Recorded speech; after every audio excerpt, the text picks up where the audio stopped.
Hi, my name is Savannah and this is Team 10. This week, we reviewed Team 4 and their presentation on IKEA's global strategy.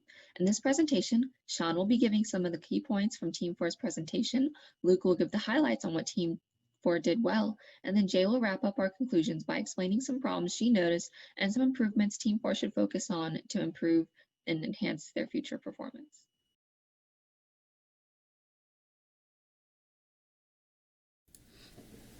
This week, Team 4 presented IKEA's global strategy.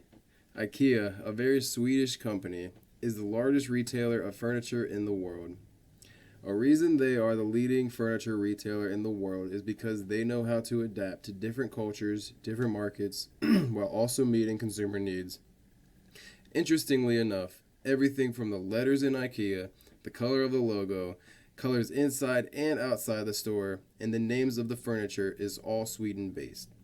Typically, this could be difficult to expand globally, but IKEA has done very well with this because of their adaptability and their competitive prices. Because IKEA has over 1,000 suppliers, their prices are way cheaper than competitors and can be made and shipped cheaper than other companies, which give them an overall upper hand in the furniture retail industry. IKEA has a very unique setup for their store. They have set up their store so that it is like a maze to where people have to see the entire store before they leave. This is great for people like myself who know that they're not going to go into the store and find exactly what they need right away. This is a very unique strategy and would benefit other stores if they use this also. Next, we will hear from Luke about the highlights from our colleague's presentation. My name is Luke Barrett. Today I want to talk about Team 4's presentation.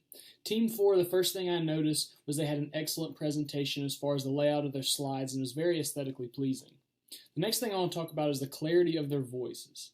The recordings were great and I could understand every speaker very well. They also seemed very knowledgeable about the topic, including discussions of the design and suppliers that IKEA uses. They set the stage well enough to where if I had never been in an IKEA store, I could envision what it would be like to go into that store and shop and buy some of their products.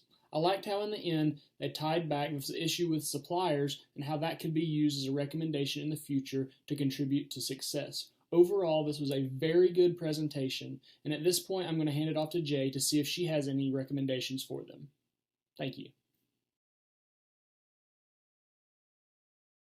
As with any presentation, there is room for improvement. Luke just highlighted what you did well, but let's take a second to focus on what could have been done better. Your delivery was pretty solid. At times, you could have used a little bit more practice though, as it felt sticky in some places. Additionally, your transitions could use some improvement. It helps a presentation feel less jerky and more cohesive. A picture or two were blurry while the rest were high quality. Be careful to keep your quality standards high because dips are noticeable. Finally, the workload felt unequal. Make sure everyone has equal time. I hope you find this criticism constructive. Now, let's go to Savannah to wrap up.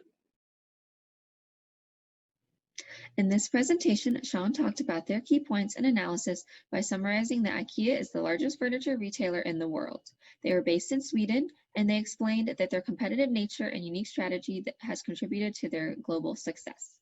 Then we heard from Luke, where he explained the highlights of this presentation and what Team 4 did well. He explained that they had very clean and organized slides, provided strong detail about IKEA's history and overall strategy and mission. Everyone could be heard clearly, and there was a solid conclusion with helpful recommendations.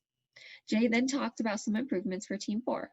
She explained that there could be a little more practice, their transitions were rough at times, a couple of their images could be higher quality, and the workload was not equal.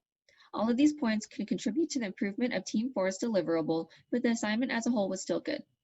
Overall, Team 4 provided a solid analysis of IKEA's background and mission, their global strategies, issues IKEA faces being based in Sweden and with their suppliers, and then a great list of recommendations and their conclusion.